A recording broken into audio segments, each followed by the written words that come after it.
Assalamualaikum warahmatullahi wabarakatuh. Yang terhormat Bapak Dr. Amiruddin, Sarjana Pendidikan Islam, Magister Pendidikan Islam, serta teman-teman yang berbahagia. Perkenalkan, nama saya Mardiana, NIM 20201531316 dari kelas 2 MPIA 1, mata kuliah Filsafat Pendidikan, IAI Nusantara Batanghari. Baiklah, di sini saya akan mempresentasikan materi filsafat pendidikan idealisme untuk memenuhi tugas mata kuliah filsafat pendidikan. Langsung saja memasuki materi. Yang pertama, filsafat pendidikan idealisme. Sejarah dan tokoh-tokoh aliran filsafat idealisme.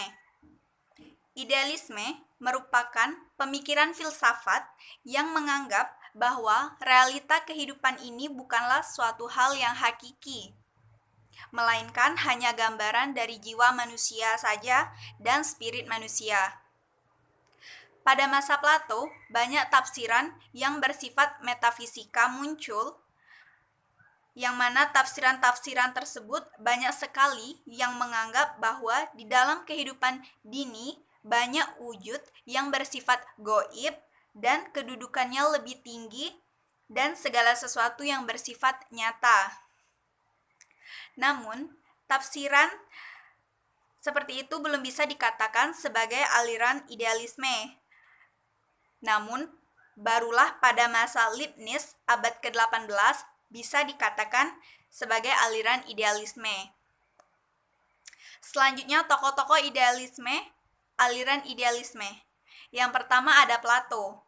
Plato di sini menyatakan bahwa realitas terakhir adalah dunia kita.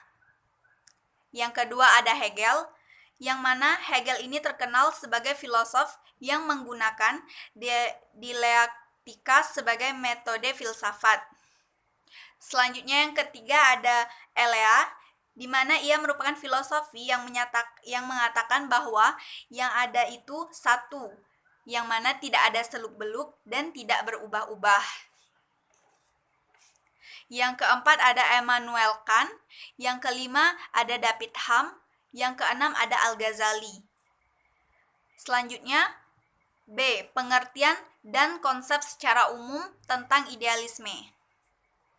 Idealisme adalah salah satu aliran filsafat di dalam pendidikan yang berpaham bahwa pengetahuan dan kebenaran tertinggi adalah ide. Semua bentuk realita adalah manifestasi di dalam ide. Karena pandangannya yang idealis itulah, sehingga idealisme sering disebut sebagai lawan dari aliran realisme.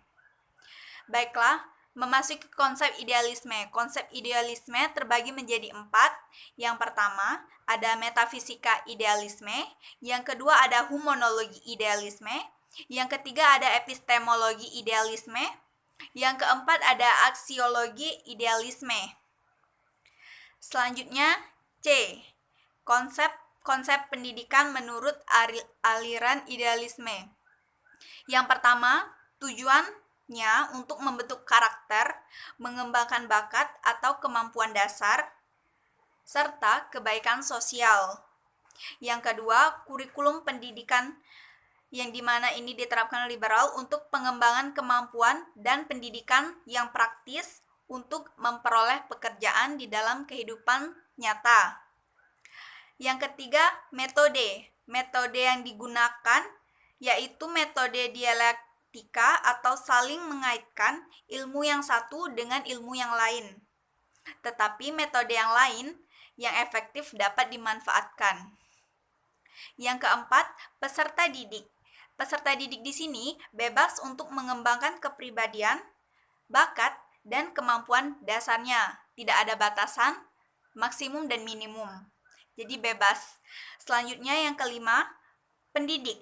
Mengenai pendidik yang bertanggung jawab dalam menciptakan lingkungan pendidikan melalui kerjasama dengan alam, sehingga terjadilah